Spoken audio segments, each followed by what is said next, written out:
Hello, my name is DC. I'm giving you match analysis for the Canadian Premier League. Let's go! All right, chance for is it Inter Toronto? Yeah, this is a chance for them. Number 20 has no idea. Number 18 is behind him, has no idea what's happening whatsoever. Only thing I could say about this play is, you know what? He's touching him. That's good. He's clear. He's close to him. Yeah, he's close to him. There's a number two here somewhere in and around this area.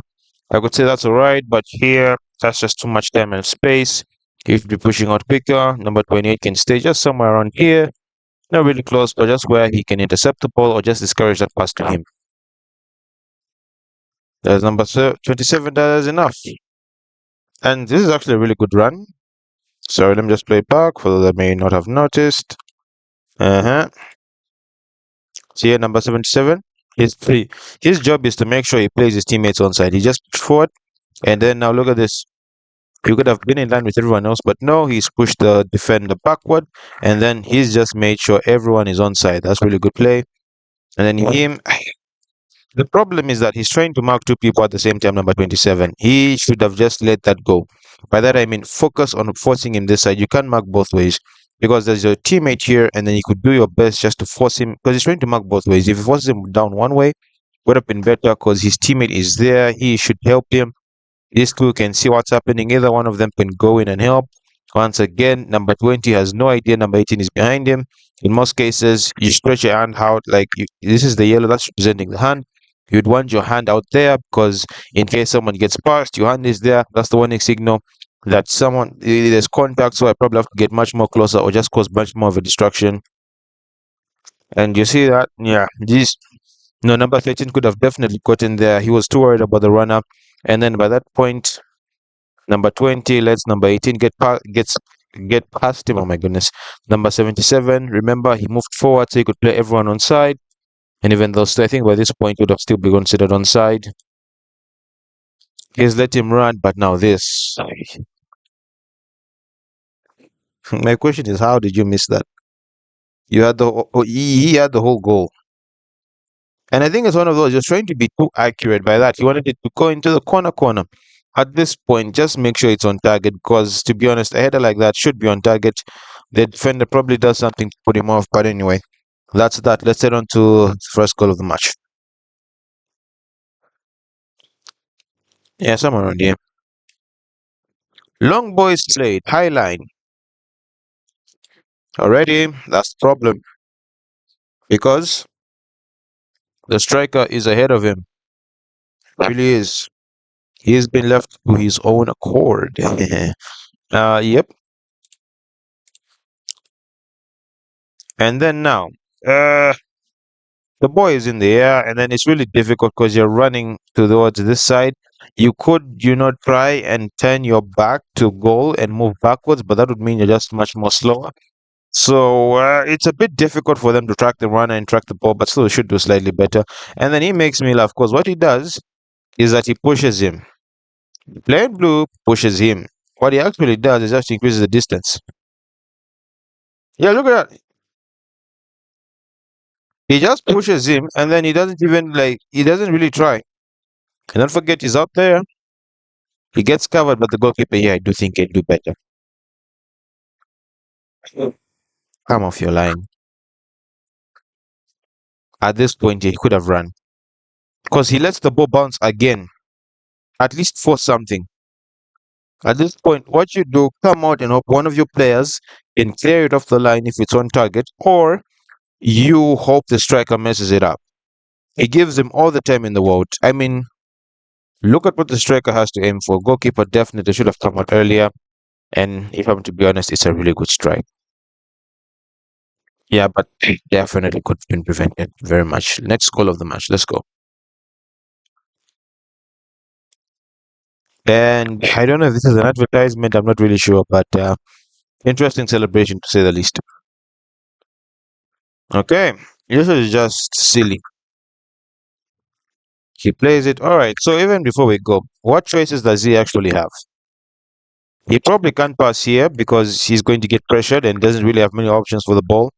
If he passes back to the goalkeeper, he's going to get pressed, and the main thing the goalkeeper can do is to get out. He can try and kick it to his teammate here, but that would mean you have to kick it a little bit harder so that it goes across him. He probably follows it, then it goes to him. Then probably someone has to come in, and then But be honest, even before we even do that, I mean, let's look at this. 1, 2, 3, 4, 5, 6. We're here 1, 2, 3, 4, 5. They've committed a lot of numbers, and we could say the goalkeeper number set. But then again, like since they're not really spread out, goalkeeper isn't really adding much to the numbers because everyone is contained within this particular area. If they're spread much more wide, I'd be like, yeah, I can count the goal, but they're just too close to each other. And then this play, I don't know. I don't know. I'm trying to see what he does. He just slips and he gives the ball to him. Unfortunately enough, first time finish, excellent. But let's try and see it from a different angle and see exactly what leads to him sleeping like that, because that's not normal. Really isn't. All right, so somewhere here, right? Let's go. He just gets ahead of himself. He starts running. You see that? Oh, I think maybe that slip is to do with the turf, not really like, because the way he slips, because he slips with it, is it the left foot? You see that? He just loses. I think it's because of the turf. Because I know if this was like a normal pitch, there would have been some grass or just some sort of soil kicking up. He slips because he was rushing because the player is coming in at speed, and then don't take your time in the box. Please don't take your time in the box. He thought he had more time than he had. He stretches, he loses his balance because I do think the pitch does have a part to play. And then he kicks it. Just like he's just off balance. I mean, just the way they're trying to build up from the back didn't make sense. Just kick it out. And then at least he tries to, he tries to go with his head for the ball. I could say at least that, but nah, that shouldn't have happened in the first place. Anyway, let's head on to the next goal of the match. All right, let's go. Four in a line, four in a line. Okay, so there's a gap here. They're probably going to score from there. Make matters worse, he's not being marked by anyone. And then 1, 2, 3, 4. They should really do this better because they should be more cover, if I'm to be honest. Because essentially, what I would have wanted, I don't know if this is one of those teams that play a back five or a back four sometimes, because their teams will play a back four, but then a defensive midfielder will drop back in and then help them out. But this guy is supposed to be tracked. Number 27, you can see he's close to him. Look behind you, there's someone unmarked. But if I'm to be honest, it's somewhat okay because the ball is here, and then for the ball to reach here, it won't just teleport. It will need to travel, and by the time it's traveling, number 27 can probably get to that. So let's not mind that. But this gap is too huge. It's encouraging something. Really is. All right, so let's go. 1v1, right? What does he do? What does he do? Gives him too much space. Gives him too much space. Because usually what defenders do, it's one of those things, they'll track back at a slower pace than the person that's attacking at them, so they reduce the distance. He just increases it because look at the distance that's here, and then look at the distance that's there as he's going to cross. He just gives him that.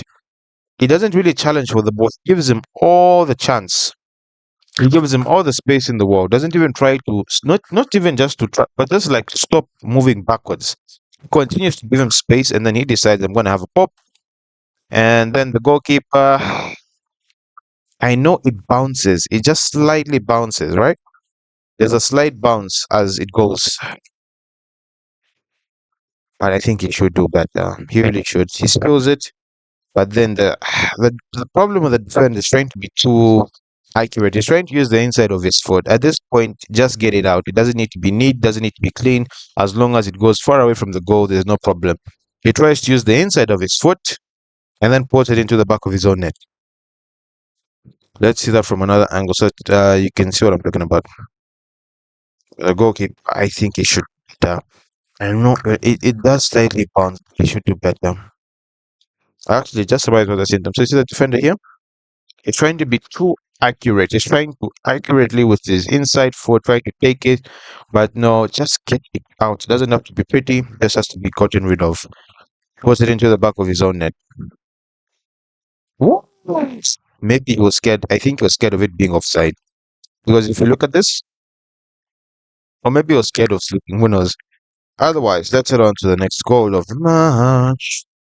Ta-ta-ra-ta-ra-ta-ra-ta-ra, ta-ta-ra-ta-ra.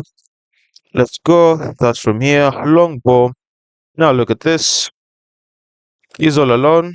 It's a bad touch. It's a bad touch because the ball is moving forward. He has space in front of him. Not that much space, but there's still space in front of him. And then look at his touch. He brings it down when he could have actually taken it into his stride. That's another option he could have had, but he decides to drop down. So it's not. I know it means how you have to take one of those touches, but then it's a really bad touch because even then it allows the defender to recover. Once again, get rid. Does not have to be fancy.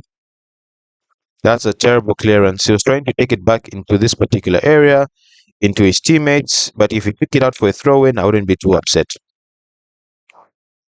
He takes it back, and then they completely forget there's someone here. He just drifts or goes. You could say good movement, but then again, it's just like everyone's focus is here. And it's because of a bad clearance or bad touch there. And then that's just way too much. Those, like, the movement is taken here. That just shows how much time or just how unprepared he is. Ball bounces, chest it down. He's still holding the ball up. If you went for the ball, I would not be upset because you have made a decision. At this point, no decision has been made. He has not decided to stick. He's not decided to go. He's just decided I'll stay here. And look at the player with the ball again. The ball bounces, and by this point, yeah, he's definitely onside. Look at where his foot is. Look at where his foot is. Plays it to his teammate. I mean, he has all the time in the world. Takes a touch. Wah! Great, great goal. Anyway, let's head on to the next. Sorry, the last goal of the match. It was a goodie. It really was a goodie. All right, so okay, they gift him this lane here, but can't really be upset. Like what? There's not much you can do from this area. Oh, that's what I thought. He runs for it. I have a feeling he could have reached that. Was look at the ball. He just stops. Okay, no problem there. You decide you're going to let him get to the ball and you're going to defend, right? You're going to defend, right? Number 3 should probably be a few steps closer to him. And then number 23 lets number 10 go like that. And just like that, a bit of a sidestep, takes it wide. Boom. Good goal. Well taken goal. And let's see, maybe this angle. And it's a good goal. Otherwise, Atletico Ottawa lose terribly. I mean, the sold Salter.